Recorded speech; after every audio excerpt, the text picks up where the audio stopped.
Good evening, everyone, and welcome to the Brighton Town Board meeting of April 10, 2019.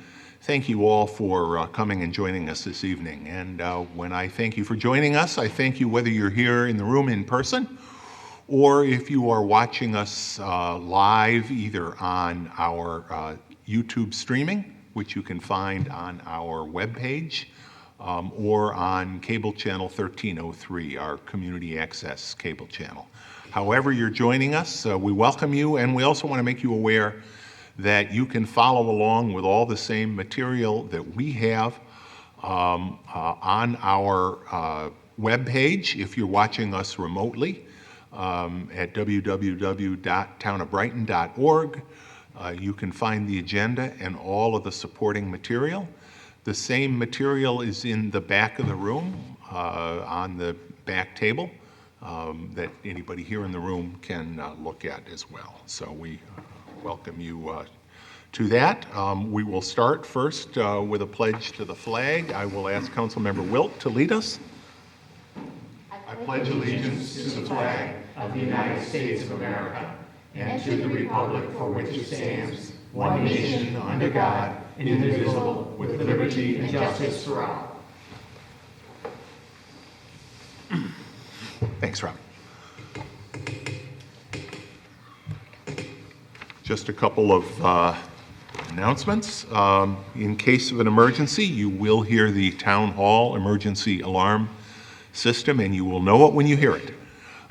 If the alarm goes off, please leave the building immediately. You can leave either through the door to my right, marked with the exit sign. If you go out that door, turn right, go down the stairs, out the rear door of Town Hall and away from the building.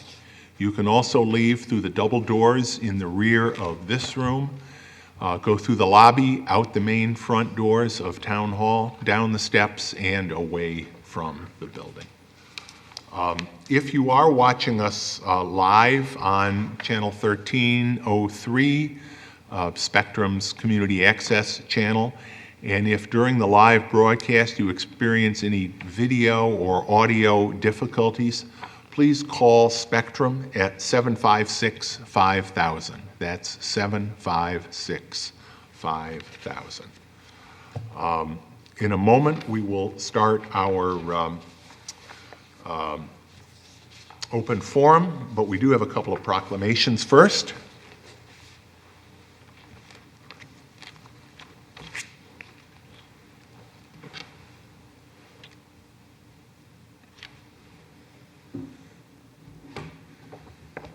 Next year will be 50 years since the first Earth Day.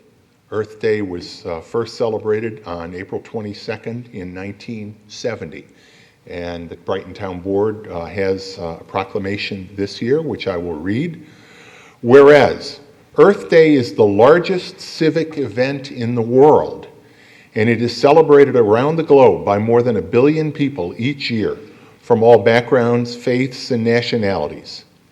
And whereas first celebrated on April 22nd, 1970, Earth Day seeks to underscore the importance of a clean, healthy environment and further policies to protect the planet and its intricate ecosystems.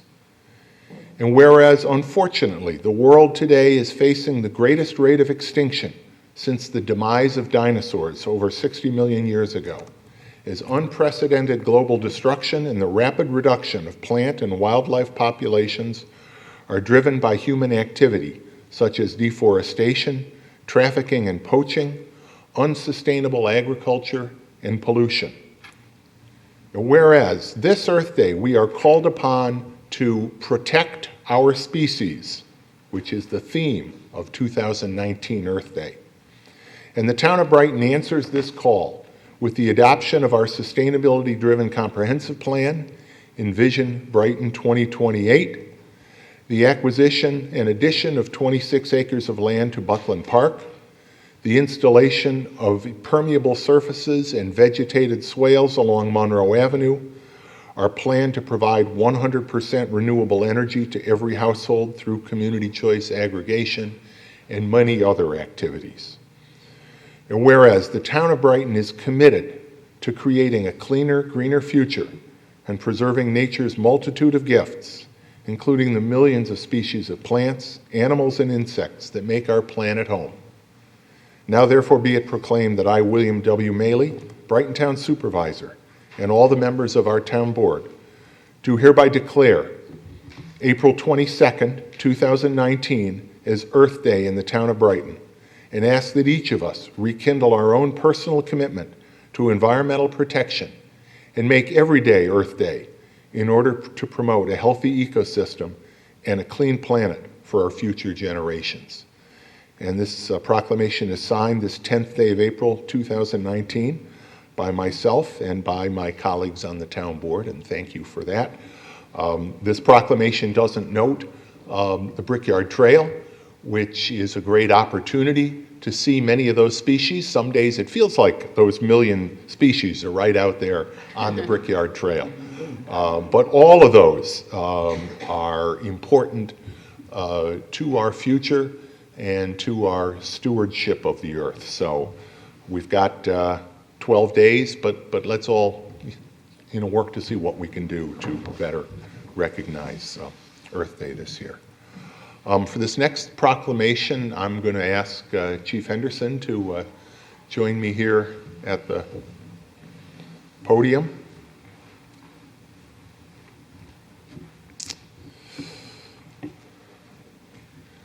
This week is National Crime Victims' Rights Week. And last week, although the chief was tied up in something else and was not able to attend, I took part in an annual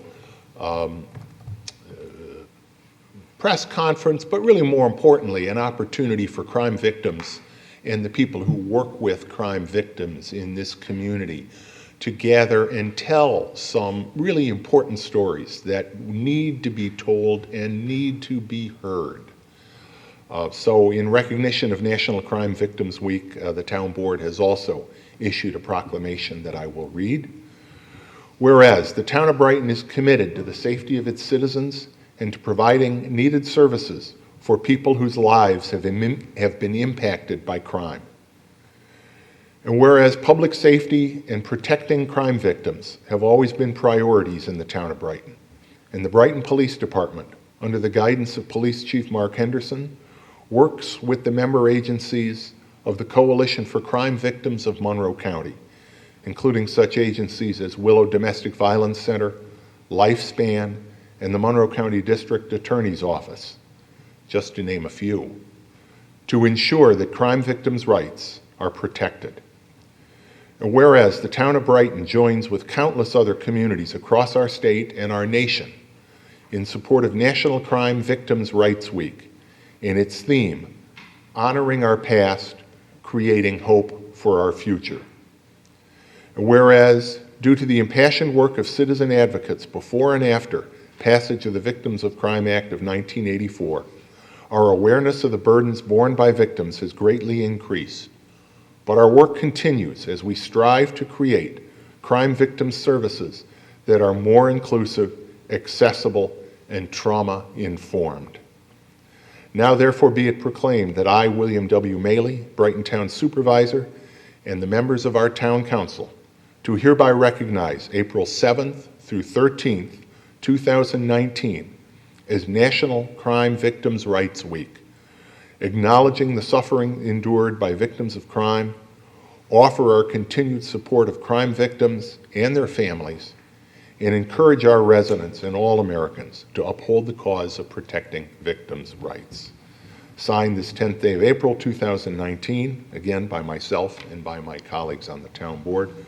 Mark, I will present this to you with our thanks and recognition for the work that you and the entire department does. Thank you, Bill. And if you want to say a few words about that, and I know you have some other Actually, things I to appreciate the recognition. There are a lot of agencies that work with our victims and to make sure that they are not victimized further in the process. Willow is a great organization. In a few minutes, I'm going to brief out 2018. One of the items we tracked is domestic violence incidents. Another thing that we do on a consistent basis is walk in high heels as a fundraising mechanism. Was that fundraising? My My ankles have And a little bit of finally funds. recovered, so yes, it's now fun. So thank you for this. Thank you, thank you. Great. Appreciate it. Okay to And- take over the podium? Absolutely. All right. So since 2010, I've been your chief, and I've started reporting out the annual report starting in 2011. And in previous years, I've taken to the format of using a PowerPoint.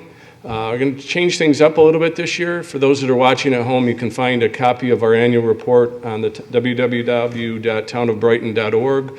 We've got a link on our Facebook page and a link on a Twitter feed that I put out a little bit earlier. So for those in the room, there's some in the back. Following along. Actually, I have extras if you... Sure. Okay. So 2018, we had a total of 50,309 calls for service. You'll be able to, for those following along with your books, on page 8. We look at that 50,309. It was an increase over 2017. Want to delve a little bit deeper into that data and see what that data looks like. There were 23,322 self-initiated calls. Those were calls where we ask our officers when they're not being dispatched by 911 to do some self-initiated activities such as traffic stops. We do special attentions at certain areas throughout town, and then directed patrols trying to increase our community engagement efforts. There were 26,987 response calls. These are calls that are crimes in progress, delayed reports, and motor vehicle accident reports. Seeing a little bit of a trend and an upward trend. I have some good news relative to overall criminal activity. There was a 14% decrease. On pages 9 through 11, you'll see a breakdown. We're part of the National Incident-Based Reporting System and the Uniform Crime Reporting from the federal standards. So you'll see the crimes that that occurred in the community. They're broken down. Of particular note, I'd like to draw the attention to the fact that there were 20% decrease in larceny complaints. Larceny complaints have been problematic throughout our community. These are crimes, I believe, of opportunity. We're taking an approach, working with victims. You talked about crime victims. We're talking about preventing these type of crimes and putting out reminders, and seem to have had some progress in there. So we're noting a 20% decrease. I think, Mr. Supervisor, your first year as supervisors, I unfortunately had to report to you at one time an 85% increase in these type of criminal activities. We've gotten the message out. We're seeing a decrease. Also of particular note is a 13% decrease in burglary complaints. And you talk about one of the crimes from a victimization standpoint. This is somebody's home. The privacy and their sanctity of their home was violated. And in this particular era, we're starting to see a downward trend, which is a good thing. As you hear, we had a public safety meeting yesterday, and we heard from residents yesterday that traffic concerns and seem to be a problem throughout our community. We've taken a data analytics approach to these complaints. We try to identify the problems. We use a data collection method that is both covert and a methodology that provides immediate feedback. We have a number of scientists that live in our community, and I had heard that positive feedback that gives not only, hey, you're exceeding the speed limit, I had heard the term that it is skewing the data. So we went to a covert method. So there's boxes that are placed throughout the community that gives us data on direction of travel and speeds, and it is not skewed, and we can go respond to a neighborhood complaint relative with some data in hand saying that, yes, we do have problems, or no, there are not problems, but we can work together on a calming effort. And I heard yesterday some different ideas that were presented by the Public Safety Committee to residents.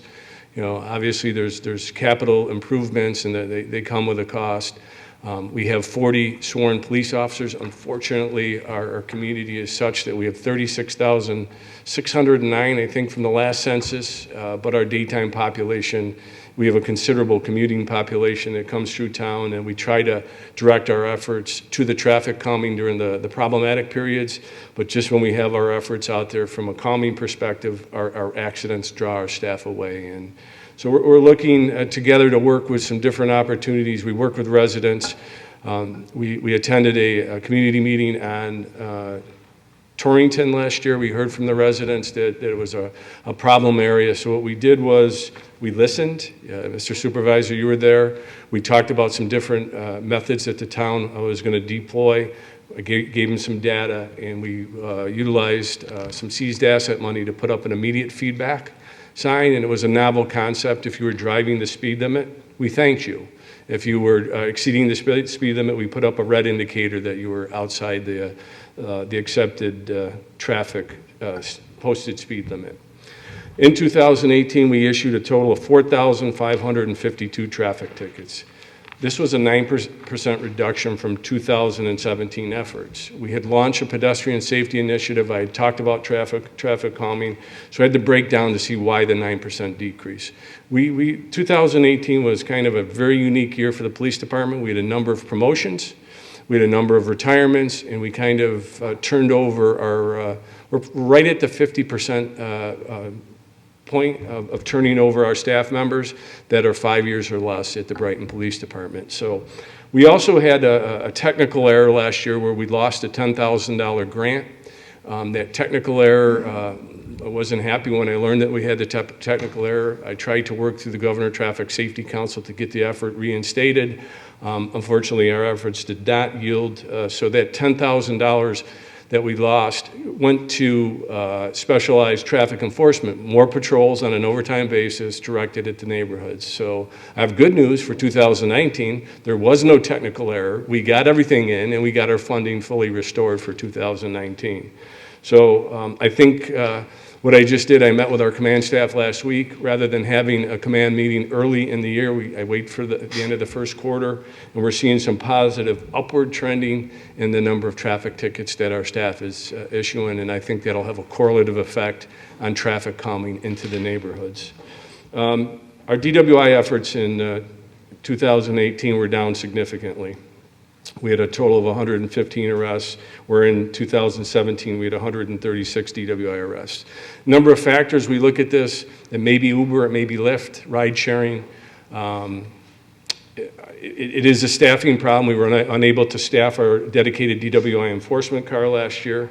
And as far as putting additional patrols out, we did have some overtime efforts that yielded some arrests, but so that's one of our goals for 2019, to look at that. We are off the charts the first quarter of 2019. We have a dedicated DWI enforcement officer. He comes to us as a lateral transfer from another county, and he is producing wild results. So I'm not so sure if it's an upward trend in alcohol abuse, if it's a less of a reliance on ride sharing. I don't know what it is, but our numbers are, for the first quarter, about 100% above last year's effort. That's kind of concerning to me, so we'll have to look at what the causality is to that. Our motor vehicle accidents are down from 2017, not a significant decrease, but I'll take credit with some of our enforcement efforts, and there's been some really good capital investment on the Monroe Avenue corridor that I think is pushing down the trends in the Monroe and Clover area. And that was due to those capital expenditures from the state, in particular that one curb lane that was what was defined as a hot lane, and we had a number of crashes there. We are seeing crashes, but not to the level and not to the intensity that we saw before their capital improvement. I want to talk about our body-worn camera program. In 2016, we had full implementation of our body-worn camera program. As you may recall, we introduced body-worn cameras as a means to build upon the trust with the community, as a means for capturing police-citizen interactions, as well as data collection and evidence collection. In 2018, we had our body-worn cameras captured 16,768 video files, which equates to 2,375 hours of video, which equates to 4.339 gigabytes. Well, this is saying 4,339 gigabytes of video storage. Went on before I came up this evening. I looked at our current capture of video storage with our current vendor. We have a total of 43,060 video files. And this is going to come into a budget discussion that we're going to have about the next chapter of our body-worn camera. We have a 5-year program that's fully funded. It's funded with seized assets. It extends to 2021, the end of 2020, 2021, we'd have to start with a new vendor. I'm being told to convert all these files that we currently have just into a medium that we could access. There's some confusion in New York State as to what the retention period is for videos. I have taken the approach that it is so confusing and I am getting contradictory information from Albany. Rather than redact the video footage right now, we are keeping them in its totality. And at the conclusion of this program, hopefully Albany and our legislature will give us a little bit better guidance. Some agencies are taking an approach that they're redacting after 30 days. That seems to be in conflict with an education retention law that tells us that because they're videos, we have to keep them at least 25 years. So hopefully we'll have some clarity as we move into this program. The cameras they've been great from an evidence perspective. They've been great from time to time I'll receive a complaint. I'll meet with an individual and that person will say that the officer was rude or there was an interaction of misconduct that was alleged.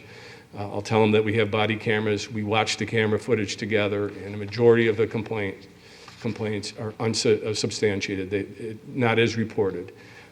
We do, however, have some that are as reported, and we've utilized them in the disciplinary process. So my recommendation will be to you that we continue with the body-worn camera program, and we are starting the conversation with our current vendor in May of 2019 to look at what the options are for the future. Our current vendor is Axon.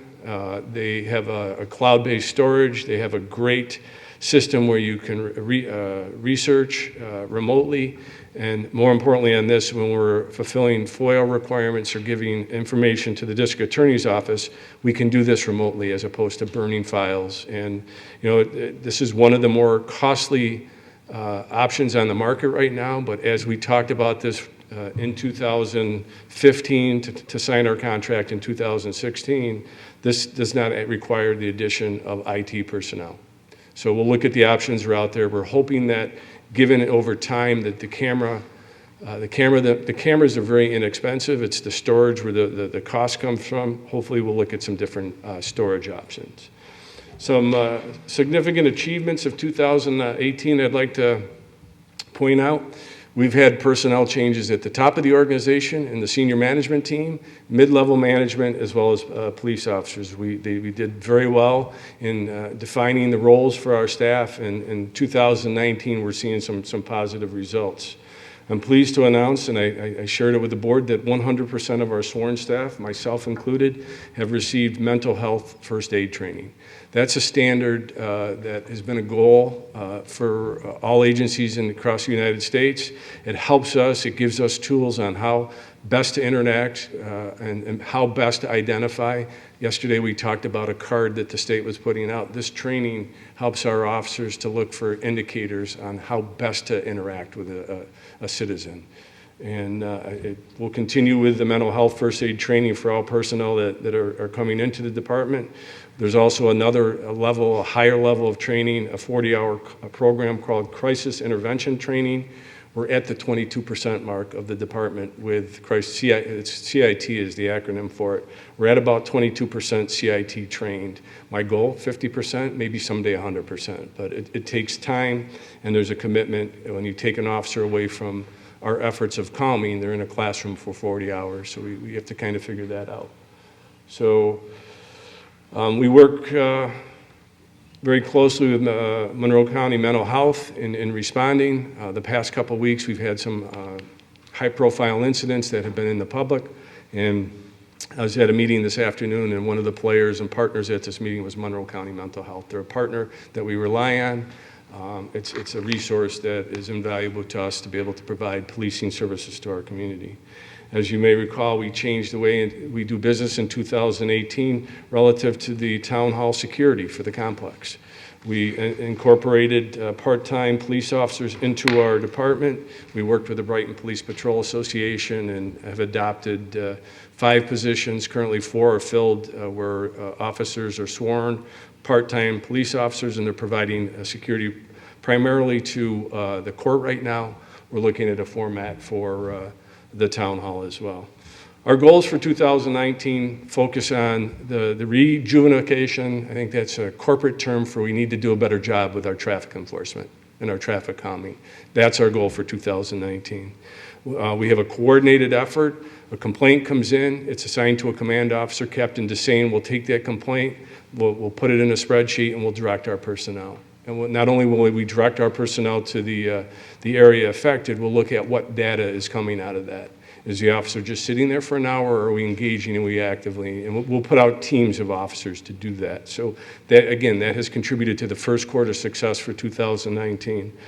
Our efforts are community engagement and community interaction. I look at any and all opportunities to engage the community. I think the last time at the last town board meeting, there was a number of students that were here from the law and government class. Every seat was filled, and the first question was, why do we have a pro-arrest policy relative to underage drinking parties? And I went on to talk about the historic perspective and how things had changed over time and our response. It was a great engagement. I heard some follow-up on some ideas and actually heard some compliments on this. Students are stakeholders, the community members are stakeholders, and that they're important in how I shape the policing services for the department. So Dan gave me a limited amount of time to make this report. Hopefully I made that in that limited time, and if anybody has any questions here, I'm happy to do it. If not, shoot me an email and we'll talk about it. Mark, thank you. A couple of points that jumped out at me. Obviously, the emphasis on the body-worn cameras. The Brighton Police Department was one of the leaders in this community and really in the state in terms of engaging with a real comprehensive plan for the use of body-worn cameras, and it has been a tremendous tool, as you described. The mental health first aid, that initiative, we had talked about it, and you really brought everybody in your department. You talk about community policing, I talk about community policing, but when you've got 100% of your department that has gone through that training, it's not just the isolated few. Your department members are internalizing it.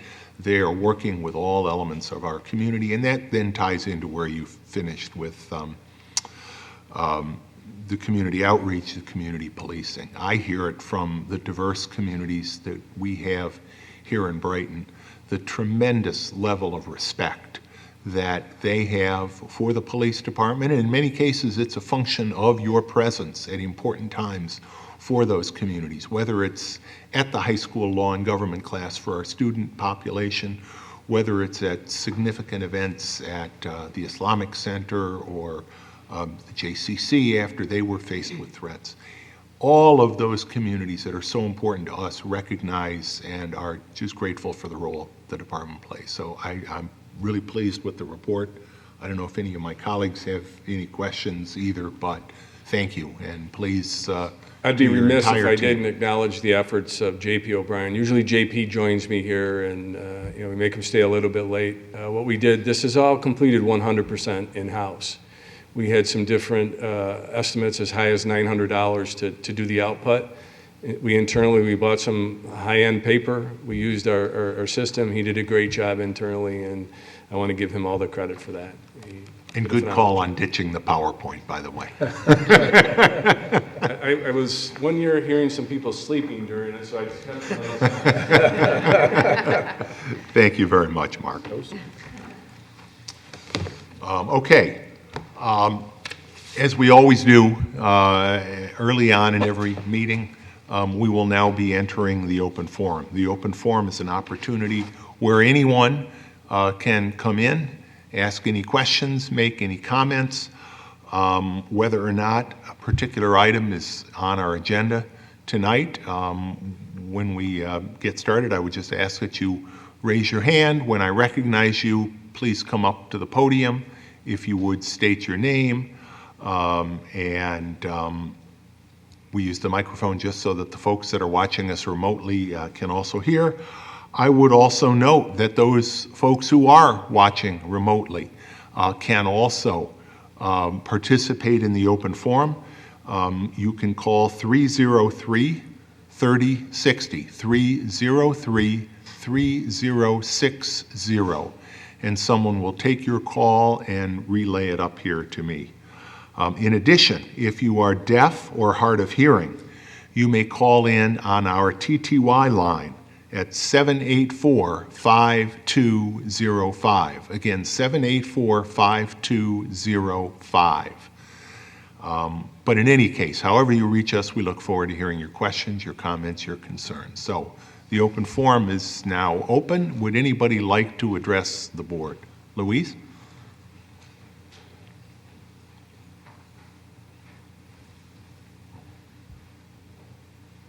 Good evening. My name is Louise Novros. I live on Seminole Way. I have three things in reading the agenda. First is about the tree removals. And looking at the pictures, I can see why they were designated to be removed. But in driving down Elmwood Avenue, I cannot understand who chopped down, and I mean just chopped down all those trees. If it was the people that we've complained about before who go into our yards and do the same thing, I'm wondering why the town is still using them. But what they did on Elmwood Avenue was atrocious.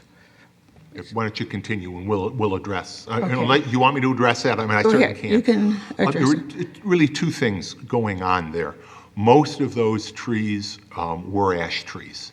Most, but not all. The town is treating all of our ash trees along town streets against the emerald ash borer. That was an investment that a number of years ago the town felt was important to maintain our tree canopy. We're now a 17-year Tree City, USA. Unfortunately, neither the state nor the county is treating ash trees along their highway rights of way. So they are losing trees. And that's what my understanding in most of those trees. There may have been one or two that were other types and that were so much into the wires and had been significantly impacted by trimming. They were probably not the right trees to plant underneath those wires. People have asked about the stumps that are still there, and I know Mike has continued to follow up with the county DOT. I know it's early in the season, but they will be removing those stumps. But I think it's important that we get those. Are they going to those up there unsightly, and they're a hazard. I mean, I'd hate to see someone trip over them. So, Are they going to be replanting, or is it up to us to replant? Mike? They've made no indication that they're going to replant. I think probably, and I'm speaking for the county, and I probably shouldn't, but replanting those trees more than likely would cause them to interfere with the wires again at some point. So I haven't discussed it with the county. I'd certainly be glad to talk with them. I think unless they were small ornamental trees, you're right, we would have the same problem.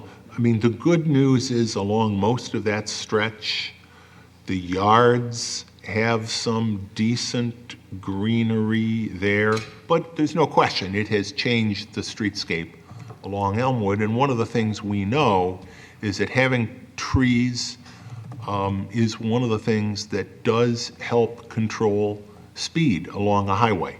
Trees provide a view that is less of a wide open speedway kind of thing. So we do want trees. Trees where are it's also good for the practical, environment. But it does not make sense to plant trees that are simply going to grow back up into those wires. So, but I think Mike can follow up on how we go with that. Okay, the next question I have is for Mike. You told us on Saturday, or when we saw you Monday, that the town was doing its own mowing, and so you're not using outside help. And in today's agenda, there's 3 contracts for up to $200,000 for mowing. The mowing we were talking about on Monday was the mowing at the town hall facilities. The town will be doing the mowing here at the town hall facilities. Gary Donofrio has taken that on as an additional mission additional service. It's been working out great, but we still have to mow our fields. That's contract A today, and mow all the islands, all the little pocket parks we have, and there's some other maintenance we have with smaller parks that we did bid out. So that's the contract A, contract B, and C. So those still required to be contracted out. Is that what it's usually cost up to Yeah, now? it's, we can go through it tonight, but yeah, it's just a little more expensive. Obviously, we had a competitive bid, so we put out a bid process. We went out and took the lowest responsible bidder. Okay. The fields are slightly higher, the pocket parts are slightly lower. And this is this also for Meridian and? Correct. Okay. My third question, this one really caught my eye. $470,500 for a consultant for the IDEA Committee? No, I don't know where there may be an extra zero somewhere. 47,500. Right. 47, you That's what I said said. 470. Isn't that what I said? No, you said 470. Oh, I'm sorry, 47,500, that's 40. bad enough. I mean, No, it's actually, let me stop you. I don't believe it is bad enough at all. I think diversity and the work that we are doing as a community, advancing one of our great strengths, diversity in the community, is worth making an ongoing investment. I would contrast that with another very important investment that we made, which was the development of our comprehensive plan, Envision 2028. That plan was funded through a state grant, plus some in-kind services, but the cost of that important plan was over $150,000. So I do think, and again, this is a process that we paid very careful attention to, and this is the consultant that is being recommended to the board tonight. I anticipate that that's work that will be started in 2019, completed in 2020.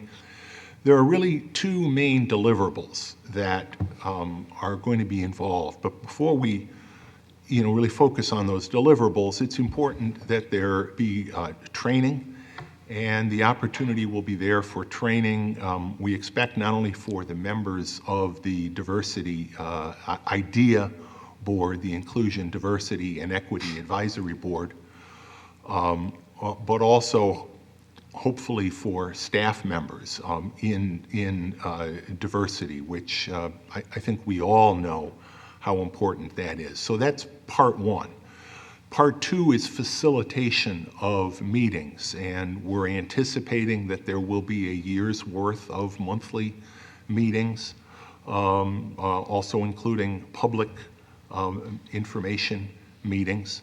So that is a significant time commitment. But then the two primary deliverables are a full-scale review of town policies and practices. And that is something, again, sometimes you don't know what you don't know.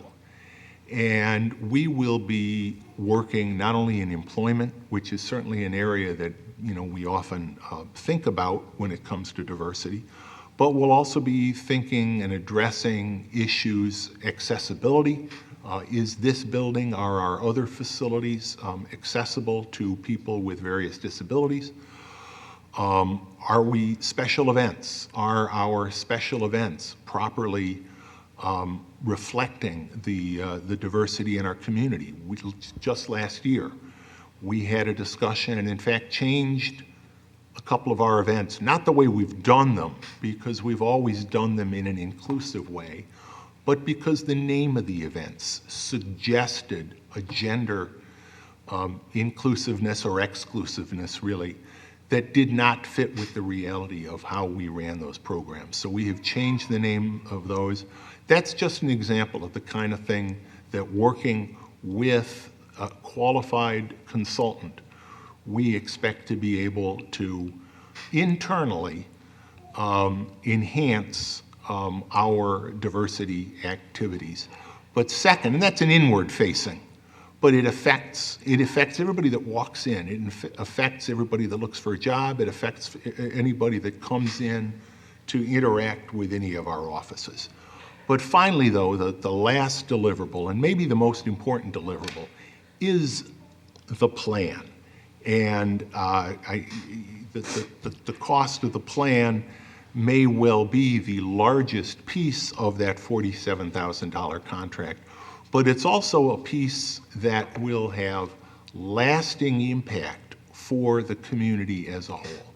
Just as our comprehensive plan is a roadmap for smart and sustainable land use planning, a diversity plan, and we have reviewed, Robin identified some communities. There's no one in this part of the state, there's no peer community to ours that has a plan like the kind of thing we have identified as our goal. But we have seen them from other regions, and I believe that those are valuable, again, roadmaps. Those are valuable tools that we can use, work with other stakeholders, educational institutions, other organizations in the town.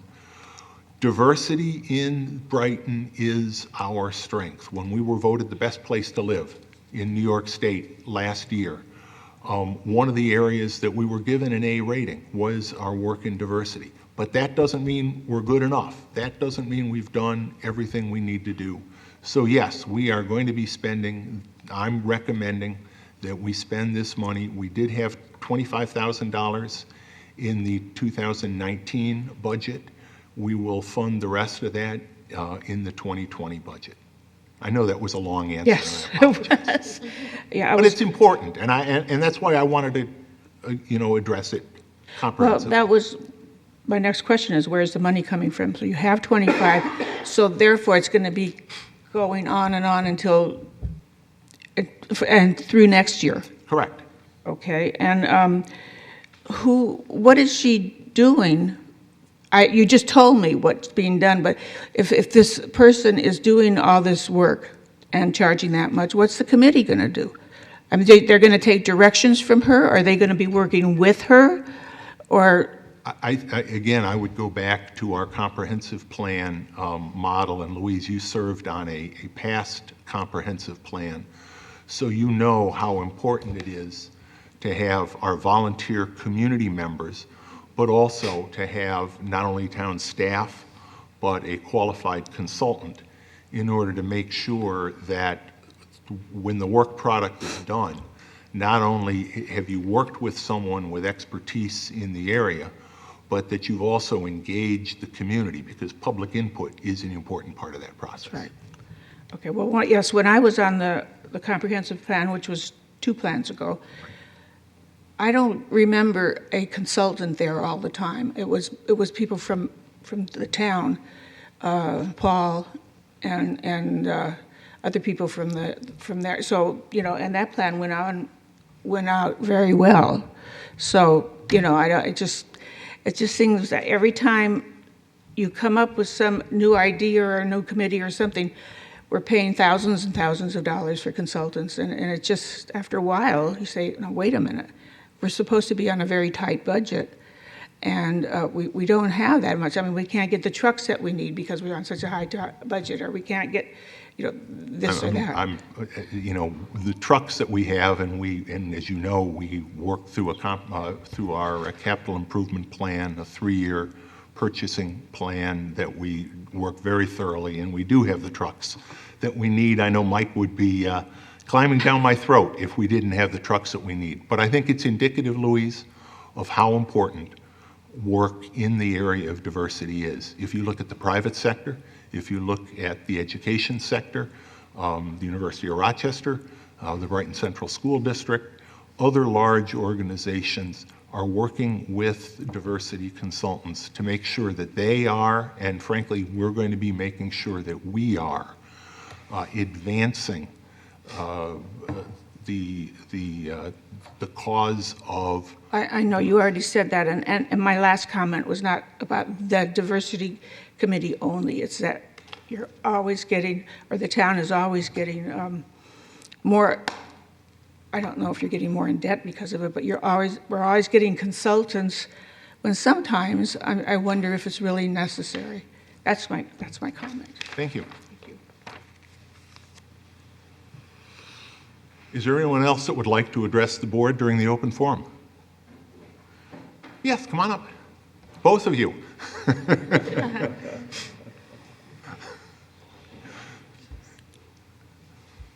Hi, my name is Ray Hittinger, and this is Athena. And I'm at 71 Warrington. And I also, I'm interested in hearing about the Gwen Inc. Consultant services and just learning more about, and unfortunately, I'm going to have to leave a little bit sooner because of this one, so. No worries. So I'm interested in hearing more about that as well in terms of what her role will be and what you're looking for in terms of qualifications and sort of how you came to select this person and. Sure. Thank you for that, Ray. We issued a request for proposals, an RFP, in which we outlined really those 4 work functions, the training, and stop me, Robin, whenever. You're right on point, though. Those 4 the training, the facilitation at meetings, the review on our policies, and the development of a plan. And we issued that request for proposals. We received several responses.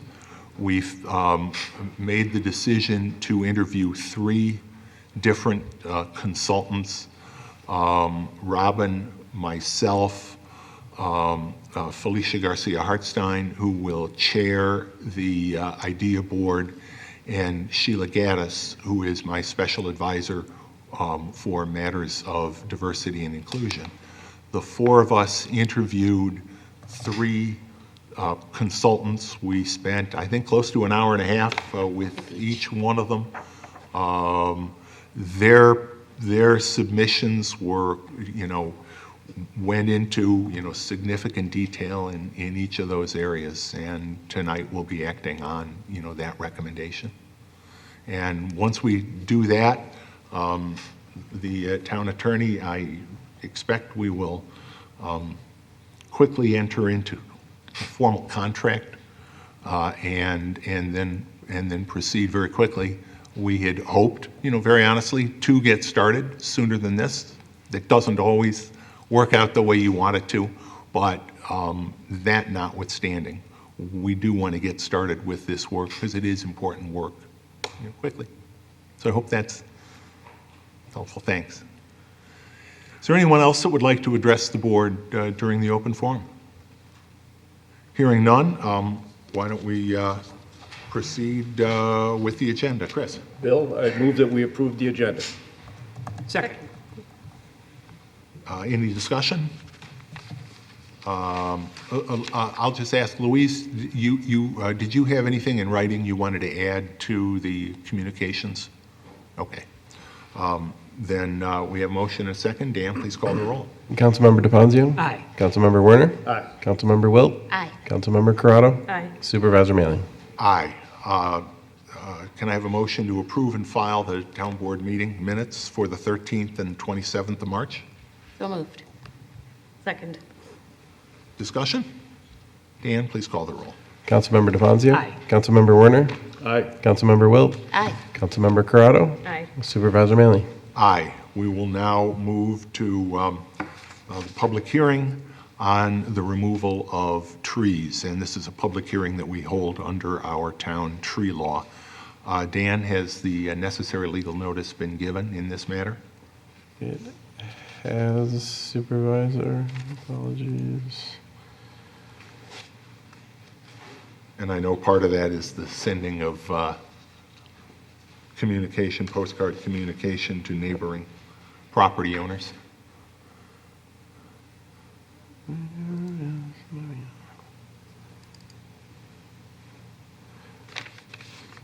Yes, it was published in the March 21st edition of the Great. Post. Thanks very much. Okay, then I declare this public hearing to be open.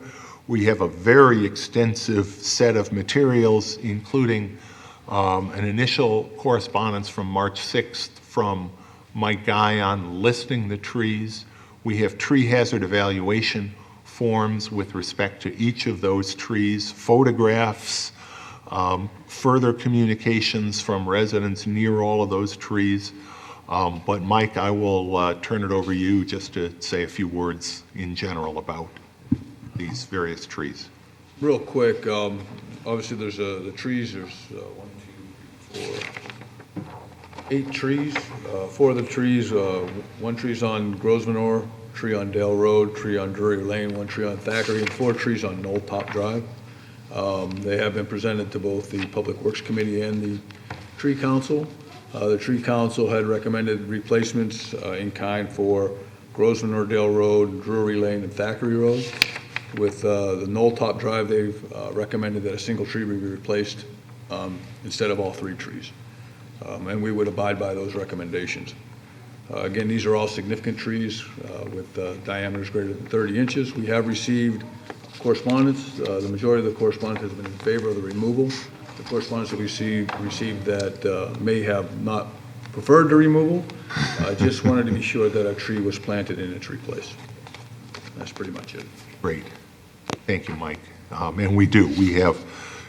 We haven't broken them all out because there were a number, but there are several emails from residents attached to Mike's March 25th email of transmittal, and all of that material will be included in the record of this public hearing. Is there anyone here that would like to address the board concerning this public hearing, concerning the removal of trees? I see no one. Any comments from members of the board? Regret that we have to do it, but these trees have to go. Okay, then again, anyone in the audience? Hearing none, then I declare this public hearing to be closed. Can I have a motion to take action in the form that we have here in front of you? Robin? On the matter that seeks to remove trees located at 882 South Grosvenor on Landon, 99 Dale Road, 33 Drury Lane, 199 Thackeray Road, and 45 Knoll Top Road, I move that we adopt the resolution as prepared by the attorney to the town. Second. Any further discussion? Hearing none, Dan, please call the roll. Councilmember DeFazio? Aye. Councilmember Werner? Aye. Councilmember Wilt? Aye. Councilmember Corrado? Aye. Supervisor Manley? Aye. Next is setting a public hearing for proposed waterfowl amendments, local law. Christine? On the matter of setting a public hearing for the proposed waterfowl amendments local law, I move that we set, pardon me. Oh. That we set the hearing for April 24th, 2019 at 7 p.m. here at Brighton Town Hall. And that we act on adopt the resolution. And that we adopt the prepared by the resolution attorney. is prepared by the town attorney. Great. Can I have a second, please? Second. Again, all we're doing tonight, you have the proposed law in front of you. You've heard, particularly at the committee level, concerns that led to this law, and they were several-fold. So we will be holding this public hearing at our next town board meeting on the 24th. You have a motion and a second. Any further discussion? Hearing none. Dan, please call the roll. Apologies, the second was? Jason. Jason, thank you. Councilmember DeFazio? Aye. Councilmember Werner? Aye. Councilmember Wilt? Aye. Councilmember Corrado? Aye. Supervisor Manley? Aye. Communications. We have, can I have a motion to receive and file the communications, please? So moved. Second. Tonight, we have, and I'm going to ask Mike to just comment on this briefly in a moment, our 2008 benchmarking report from Assistant Engineer Everett Garcia. But the one that I'm really excited about is the second one, because it reflects the work Great collaboration of our incredible students, teachers in the Brighton Central School District. Second graders from Council Rock, fourth graders from French Road, and sixth graders from 12 Corners Middle School and their teachers got together in pairs at each grade level. And they were inspired by the decision by the town to purchase an additional 26 acres of land at Buckland Park. And so they had an assignment to work with, and it's great. You know, they talk about collaboration. They talk about their peers. It was wonderful to read these communications. But their assignment, and they carried it out well, was to make recommendations. Not all that different than what we did ask our comprehensive plan committee to do last year with respect to the undeveloped areas of Buckland Park that we had, already owned at that point. But this is for our new 26 acres. And they have come across with a whole series of recommendations that range from various swimming and water fun activities to an obstacle maze, and really lots of great ideas. And I am looking forward actually tomorrow to visiting 12 Corners Middle School to meet with the sixth graders and talk with them about why we bought that land, but more importantly, to listen to them about what drove them to come up with the ideas that they have and how they worked with the younger students. I'm just tickled to have the opportunity to do this. So this is a great item of communication to have as part of the record of this meeting. So we have a motion and a second. Any further discussion on, well, Mike, let me have you talk about the benchmarking report, if you would, please. It's tough to follow that up, Bill.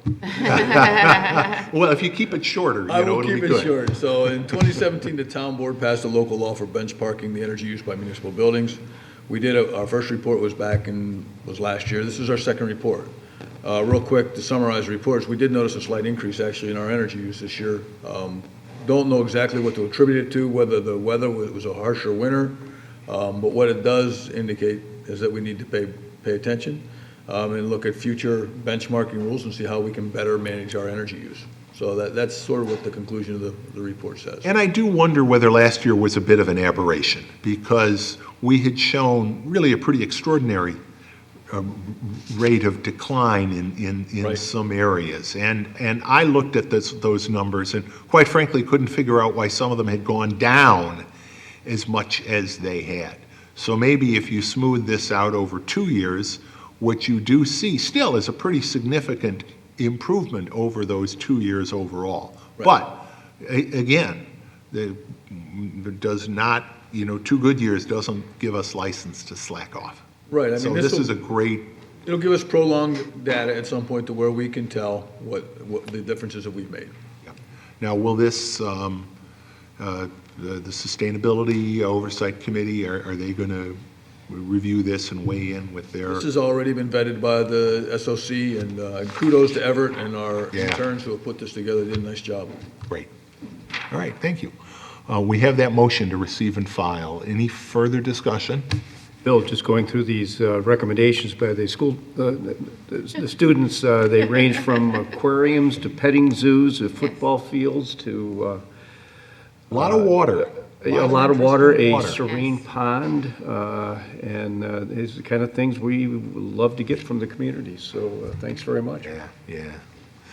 Okay, Dan, please call the roll on that motion. Councilmember DeFazio? Aye. Councilmember Werner? Aye. Councilmember Wilt? Aye. Councilmember Corrado? Aye. Supervisor Manley? Aye. Committee reports. Robin, Community Services. Thanks, Bill. Well, the Community Services Committee meeting has not met in the intervening time frame since the last town board meeting. I do have some announcements for some of the events that are upcoming this spring. We had our Earth Day proclamation, and a lot of our events this spring are with regard to sustainability and the environment. The first event that we have will be the semi-annual pharmaceutical take-back program. That will be here at Town Hall in the Public Safety Wing from, 10 to 2? 10 a.m. to 2 p.m. And we can help ensure a cleaner and safer environment by participating in the Town of Brighton's prescription drug take-back program. And we invite members of the community to participate. Again, that is Saturday, April 27th from 10 a.m. to 2 p.m. right here at Town Hall in the Public Safety Wing. Then we have our annual clean sweep on Saturday, May 11th, and that will be from 9 a.m. to 2 p.m. And you can come to the town hall, get some breakfast, get T-shirts, and then we hit the streets and parks and trails, and we clean up our community. It's a great event for everybody to participate in, and we do hope that you will join us. You can sign up register through our recreation department online. Or call 585-784-5276. And we look forward to that program again on Saturday, May 11th. And finally, we have our semi-annual electronics recycling and paper shredding event on Saturday, May 18th from 9 a.m. to 12 noon. At the Brighton Highway Department, 1941 Elmwood Avenue. You can bring your old electronic equipment and your old documents to Brighton's Electronics Recycling and Paper Shredding event on May 18th, rain or shine. And at this time, I want to remind people that the electronics industry cannot accept the CRT, the old TV consoles or television monitors.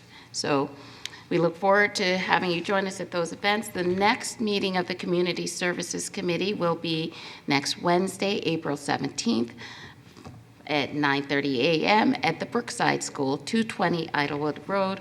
We look forward to the public's attendance. As always, you're welcome to attend. Thanks, Robin. I know people always ask, because we can't take the CRT TVs, what are people's options? Although we cannot take them at the mobile event, you can drop them off at Maven Electronics at their facility on Lyle Avenue, I believe. So there are a few options. Does the Eco Park and take them Eco now? Green Park also takes them. So there, while we can't take them at the mobile events, you can drop them off. Wonderful. Is there a charge for that? Do we know? And there $5? is a charge associated with that. Thanks. Jason, Finance. Yes, the Finance and Administrative Services Committee met last Tuesday, April 2nd. In my absence, it was ably chaired by my colleague, Councilmember Wilt. Each of the items that were discussed at that meeting appear on tonight's agenda and will be discussed in further detail. And the next meeting of the Finance and Administrative Services Committee will be on Tuesday, April 16th. We're going to meet at 2:30 in the afternoon, which is a little bit earlier, so that we can review the results of our private audit.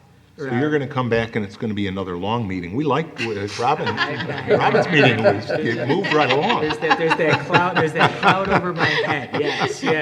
So, but we'll meet at 2:30 in the afternoon. We meet in the Stage Conference Room here at Town Hall, and the public is invited to attend. Thanks, Jason.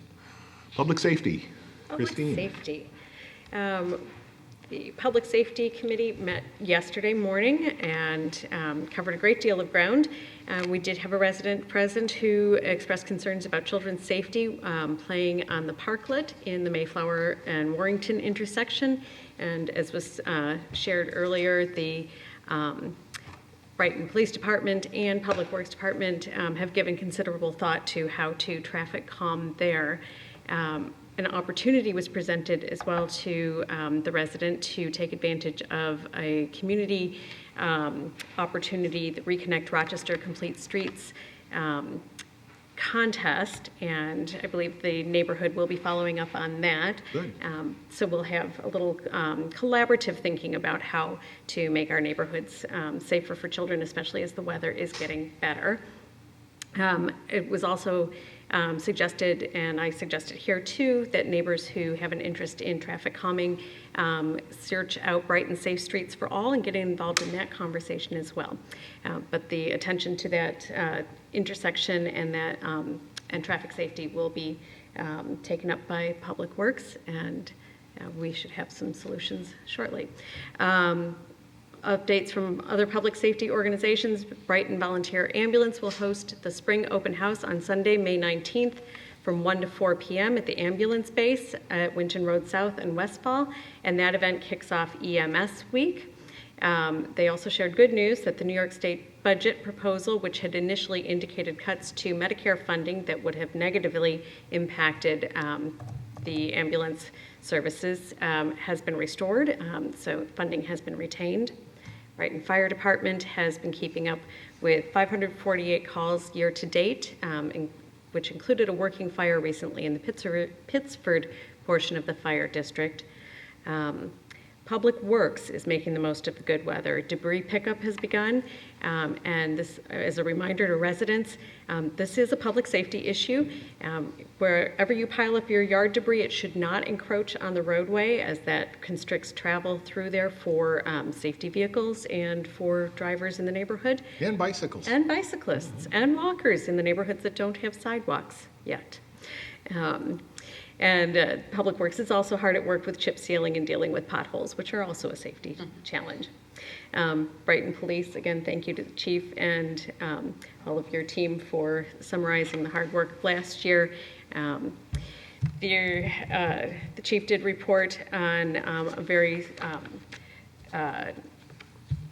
frightening incident in the community on Sunday evening in the Greystone neighborhood. Residents were alerted to the safety concern through HyperReach. If you have not registered for HyperReach, it is supported by Monroe County 911. It is an alert service that will go to your cell phone, your home phone. You can register online at www.townofbrighton.org/762/hyper-reach. Can also be found by just searching on the Town of Brighton website, if you couldn't take that down quickly enough.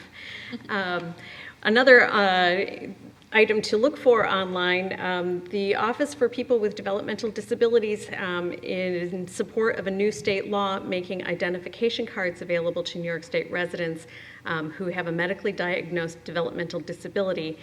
Those cards are being made available online, and they're meant to be presented to law enforcement, firefighters, and emergency medical services personnel to aid in communication. These cards can be requested at www.opwd.ny.gov/IDDIDCARDS.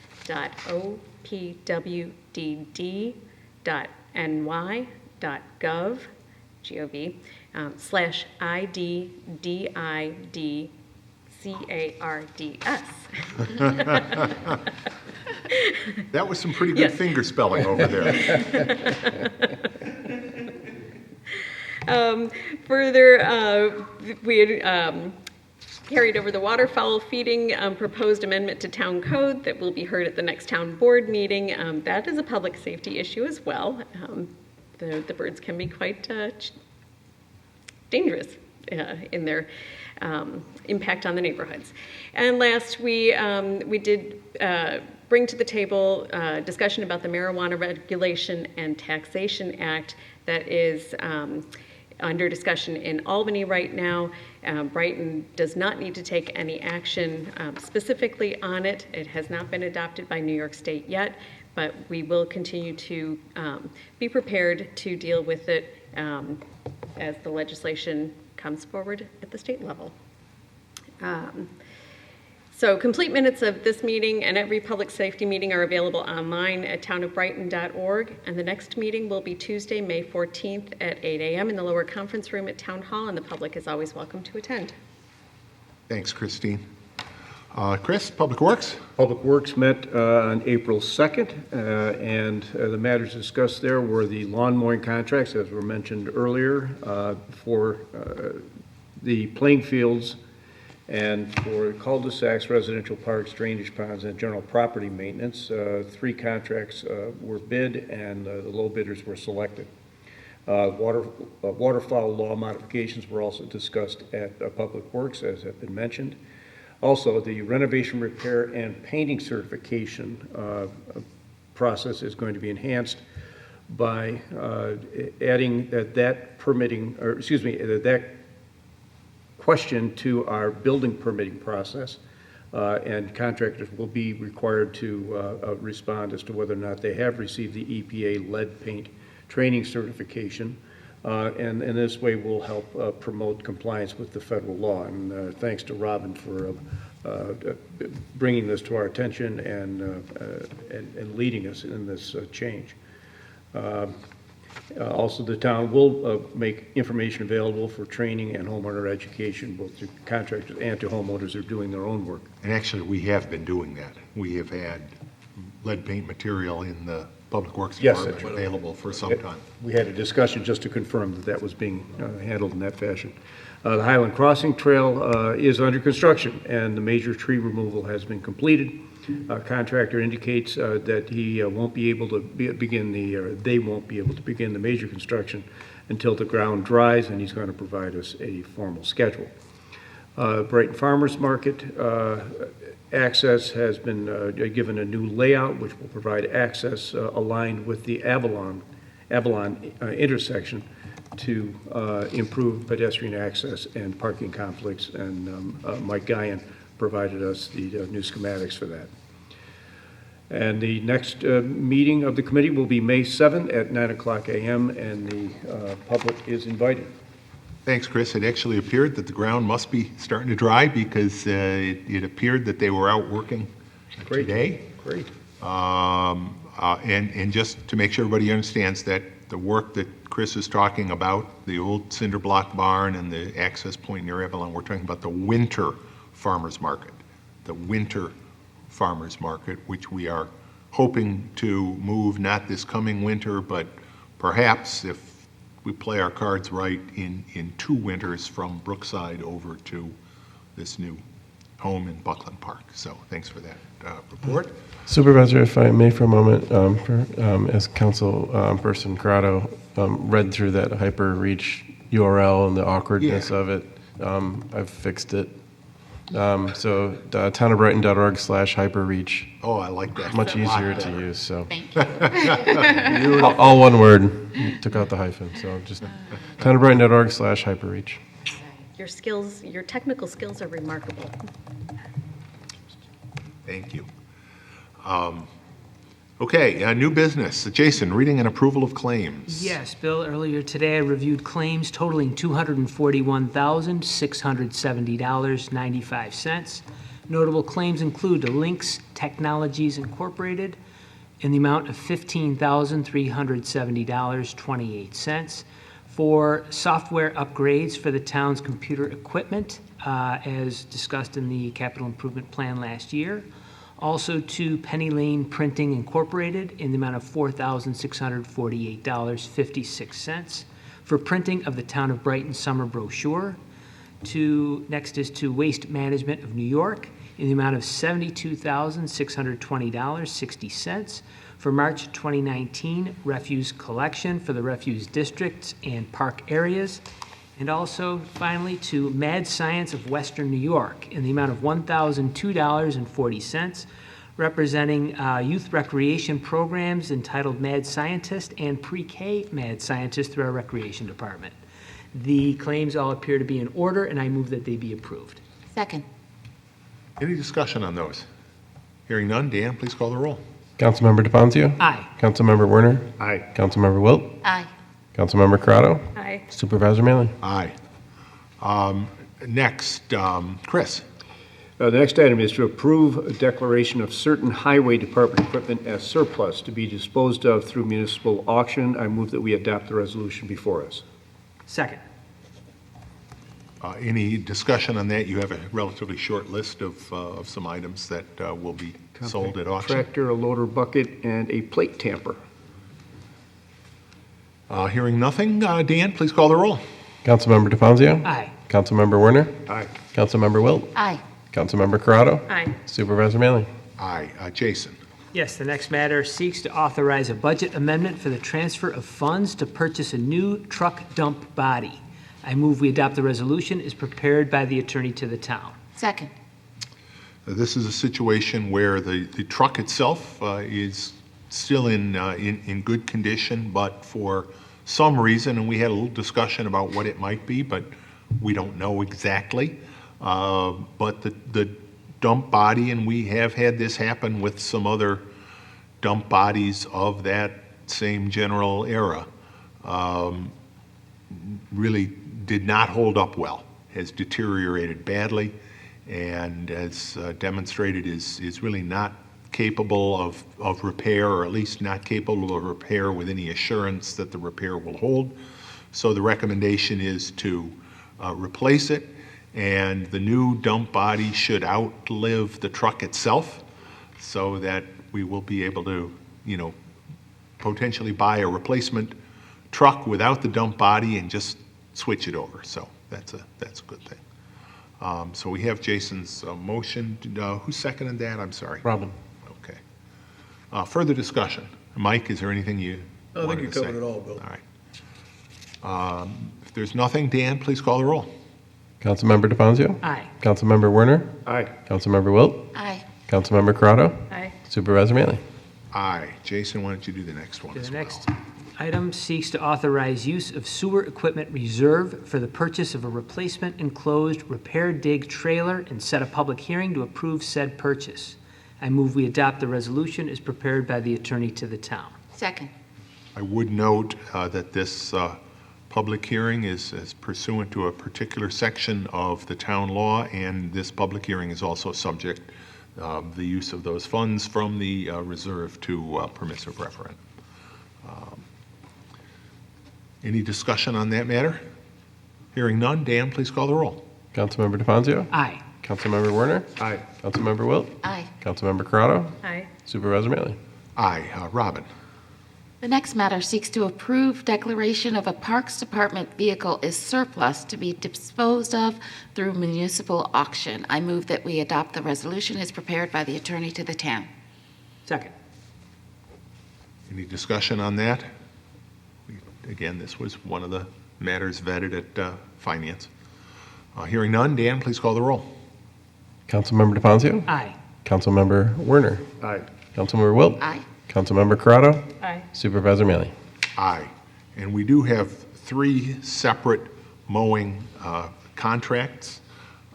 Chris, why don't I have you take all three sequentially, A, B, and C? Yes, the first is to authorize a bid award to Plant Concepts for mowing contract A for the term of 1 year with the option to renew for 3 one-year terms. The next is to authorize a bid award to Greystone Lawn and Landscape for mowing contract B for the term of 1 year with the option to renew for 3 one-year terms. And the last is to authorize the bid award to Greystone Lawn and Landscape for mowing contract C for the term of 1 year with option to renew for 3 one-year terms. I move that we adopt the resolutions before us. And those are three separate resolutions. Ken, do you want separate motions, or are you okay with? We can We do it have three this way. resolutions. We just don't typically do. I just want to make sure that the minutes show that all three resolutions are being moved and And we'll hold three possibly votes. seconded, but haven't Yeah, heard that yet. let's hold 3 votes, but if someone wants to second all 3 of them, that's fine. I'll second all three. Thanks, Robin. So let's, is there any discussion? We did have a little discussion earlier. So then let's take the vote on the first one. Dan, please call the roll on contract A. Councilmember DeFazio? Aye. Councilmember Werner? Aye. Councilmember Wilt? Aye. Councilmember Corrado? Aye. Supervisor Manley? Aye. And contract B? Councilmember DeFazio? Aye. Councilmember Werner? Aye. Councilmember Wilt? Aye. Councilmember Corrado? Aye. Supervisor Manley? Aye. And C? Councilmember DeFazio? Aye. Councilmember Werner? Aye. Councilmember Wilt? Aye. Councilmember Corrado. Aye. Supervisor Manley. Aye. All right. Do the whole agenda like. Give anybody any ideas here? Christine, the Conservation Board appointments. Yes, on the matter of appointment to the Conservation Board, I move that we adopt the resolution before us to appoint, Mitchell Ball to a two-year, Mitchell Ball be appointed to the Conservation Board for the remainder of Diane Richeson's term, effective immediately, and for one two-year term thereafter, expiring June 30th. And I further move that we appoint David Bryden to the Conservation Board, effective immediately through June 30th, 2020. 2020. Thank you. Can I have a second? Thank you. Any discussion on that? I would just like to note that it is notable that we are making this appointment as on the same day that we've made a resolution in support of the wonders of celebrating Earth Day. Earth Day, And we absolutely. live up to our commitment to conservation even further tonight. And thank you both to Mitch and to David for your willingness to serve us. We have a motion and a second. Dan, please call the roll. Councilmember DeFazio. Aye. Councilmember Werner. Aye. Councilmember Wilt. Aye. Councilmember Corrado. Aye. Supervisor Manley. Aye. And Christine, why don't you take the next one as well? Certainly. On the matter of authorizing the supervisor to execute an agreement with Gwen Inc. in an amount not to exceed $47,500 for consultant services regarding the Inclusion, Diversity, and Equity Advisory Board. I move that we adopt the resolution before us. Second. And I think it's important to note that it is not to exceed 47.5, and as you see, there was some further communication confirming, commitments to not to exceed, and, as part of the town attorney contract discussion, we'll see whether, the times that have been allocated to the various uses are necessary, or whether it plays out exactly that way, but it is a not to exceed that number. Any discussion on this? I would Robin. like to say a few words. Sure. It's been a long process getting here, but I am so pleased that we're about to take action on the consultant, and that we've put this committee in place to really review our processes and make sure that we are being as inclusive and accepting of all the cultures and diverse aspects of our community. And we had a member of the committee here today, and we talked a little bit about this in open forum, where, why are we spending money on consultants and whatnot? But there is precedent for this in the town. With both our Envision Brighton plan, and also we're the Sustainability Oversight Committee, which sustainability is another one of our biggest assets in this town, and one of the principles that we hold dear. We do use consultant services in order to help these volunteer committees come up with substantive plans.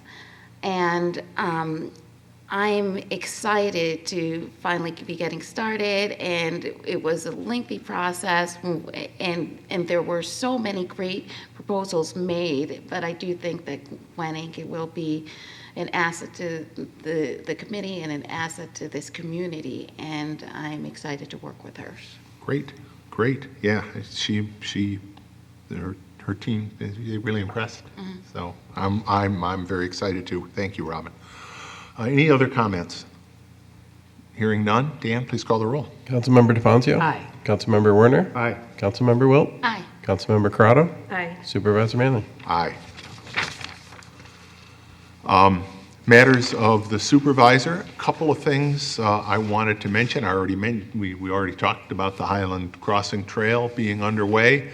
I talked about school kids, but since our last meeting, we've also had a couple of great discussions with leaders of two of the school districts that serve the town of Brighton. Last week, the Brighton Central School District held their, I guess it's semi-annual community leaders breakfast. They do one of them at budget season each year. And frankly, we heard some tough news. They are facing some real challenges. The Fight with Brighton group was very visible again this year. Even though they were quite successful last year in getting some changes to the formula, Brighton still lags behind almost every community in terms of our percentage share of foundation aid. And this year, the silver bullet really was nowhere to be found, it seems. So they are going to be going out with a budget proposal that will involve an increase, and an increase that currently is scheduled to be above the tax cap. And we had a discussion of the implications of going over the tax cap by the school district and what that would mean, but also a discussion about what it would mean to not spend what the district believed was priority expenditures on they have of course, a major construction program underway. They are in the transition to pre-K, to a full day kindergarten, rather, I'm sorry. And that and some of the inflationary pressures that affect us all are impacting them. So I know I expect that the community will be looking at this very hard, and Dr. McGowan, the superintendent, made a presentation. But that session, but also the session we had last night, as we do each year at about the same time of the year, early in the budget process. All of us on the town board, the Brighton does it a little bit differently. They have community leaders. There are PTSA, there are some faith leaders, other important stakeholders. The Rush Henrietta District holds a meeting with the town boards of the three towns that they serve, Rush, Henrietta, and Brighton. But they also have their school board and their administration, as does Brighton. And we heard the new superintendent in Rush Henrietta talk about what was impacting their budget and why their budget was going to increase dramatically. And their biggest factor, which was somewhat different than Brighton, is a dramatic increase in the number of special education students, for which spending will be going up significantly. However, that spending is better supported through state aid, so it will not have the same tax impact on that district as the Brighton challenges will. But again, it's those two districts hold these meetings, meet with us regularly. I value that incredibly highly, and I want to congratulate the Brighton Central School District and the Rush Henrietta School District for their openness when we're out talking to people, as we are all the time, to have that understanding about what the school districts are doing, but also to have the relationships with the leadership of those school districts is so important to us. So I really appreciate that. I also want to say that the numbers on the Brighton Central School District, again, I believe demonstrate why it is so important that redevelopment projects, we are an inner ring suburb, and our tax base is vital if we are to maintain, not only we talk about town services, but the school district. The quality of our school district demands that we have a tax base that is strong and continues to grow. And the Whole Foods Project, which this town board and the planning board have thoroughly reviewed, will generate approximately $400,000 per year in combined town, county, and school district taxes, the largest piece going to the school district.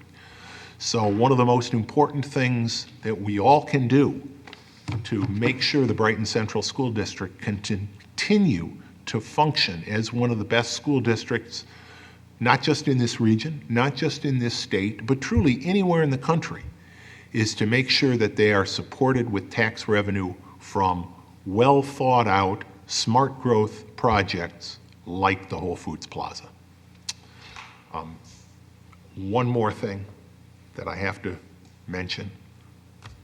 Barbara, happy anniversary. Congratulations.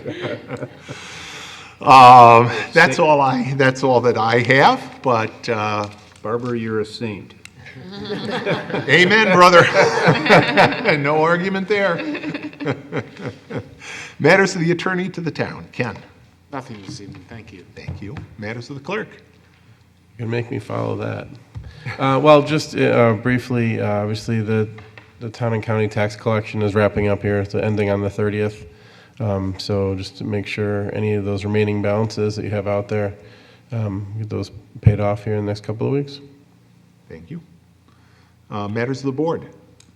Bill, I'd like to, again, remind the town residents that we do have a gun storage law in place, that if your weapons and your guns are not within your area of immediate control, they are to be locked in a locked storage container and/or disabled with a trigger guard or with a cable lock. So please, get in compliance with the statute and help keep our community safe.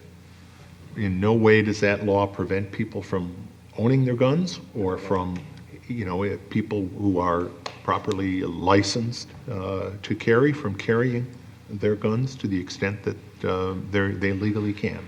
And I'll the continue to suggestion that it changes any of that is simply false. It was a good, responsible gun ownership law, and I appreciate the work you did, that Ken did, and that the chief did in bringing that law to But fruition. I'll continue to broadcast that at meetings, just so we can get compliance.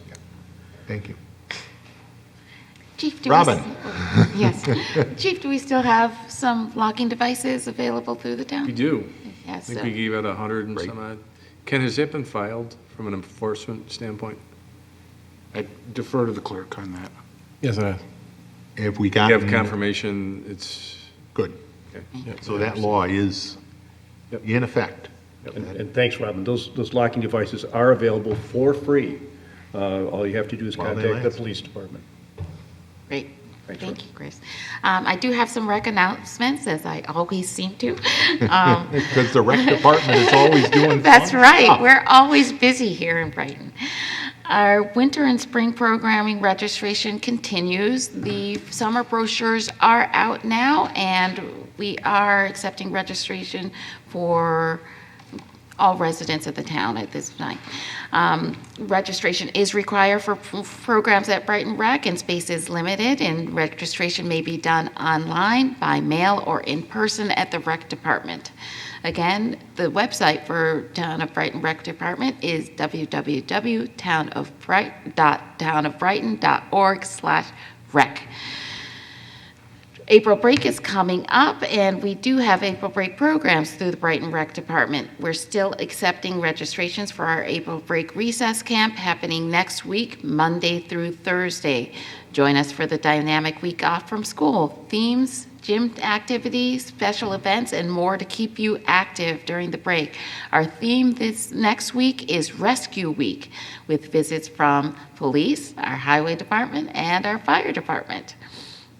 We also have babysitter training. It's a great way to kick off your child's entree into a babysitting career. Participants learn how to successfully take care of children and start their babysitting businesses. Join us on Wednesday, April 17th from 9 a.m. to 2 p.m. We also have Home Alone Safety next week. This takes place on Wednesday, April 17th from 2 to 4 p.m. and helps children know what to do when they are home alone. This is particularly targeted for participants ages 7 through 14 years of age. Registration is required for all these April break program options as well, and also may be done online or over the phone. The phone number is 585-784-5260, extension 0. We have some special events coming up as well. On Saturday, April 27, is our Youth Fishing Derby. It is from 9 a.m. to 12 p.m. at the Brighton Town Park Carmen Clark Lodge, and ages 5 through 15. This is programming for, and it is $5 per person, and children must be accompanied by an adult. On Friday, May 3rd, we have Family Bingo. It's from 6 to 7:15 p.m. at the Brookside Recreation Center, and the charge is $8 per person. And finally, we have our Family Spring Fling, which will be on Friday, June 7th, from 6:30 to 8 p.m. at the Buckland Park Lodge. And the cost of entrance is $10 per person in that case. So please do check us out either at the Recreation website or on our Facebook page to get full details of any of the events that I mentioned. Thanks. Thanks, Robin. Any other matters of Christine? Yes, I'd like to make one more pitch for Reconnect Rochester and the Complete Streets Makeover opportunity. Reconnect Rochester is focused on helping community members understand that they can make a difference in how our streets are configured. The chief has pointed out that the common concern from residents in Brighton is traffic and the request for traffic calming. Commissioner Guyon would underline that it requires a certain amount of infrastructure changing and input from the professional engineers, but creative input from the community also helps. The Brighton Safe Streets for All advocacy group will be submitting an application to focus on the quirky intersection on Monroe Avenue that is crossed by Brooklawn and Torrington at an unusual jog, where we've had incidents, including a very worrisome incident of a student being hit by a driver last fall. We don't want that to happen again. So we're putting in a nomination to get some creative input into how to make that intersection safer and to make it a community space too. This is about space making and traffic calming and creativity all around. Other intersections in Brighton could also use some attention. I'm sure you all know of some, and so I encourage you to go to reconnectrochester.org and look into the Complete Streets Makeover application form. It is a contest, but it's the return is great for a little bit of creative thinking. Deadline to apply is this Friday, April 12th. Thanks, Christine. I appreciate that. Anything else? Then can I have a motion to go into what I think will be a very brief executive session to discuss a matter of litigation? So moved. Second. Dan, please call the roll. Councilmember DeFazio? Aye. Councilmember Werner? Aye. Councilmember Wilt? Aye. Councilmember Corrado? Aye. Supervisor Maley? Aye. Thank you, everybody. Thank you in particular, Tony and Jordan, our sign language interpreters. Thank you very much, and especially for that extra finger spelling. Our next board meeting will be on April 24th at 7 p.m. right here in Town Hall. Have a great evening, everybody. Thank you.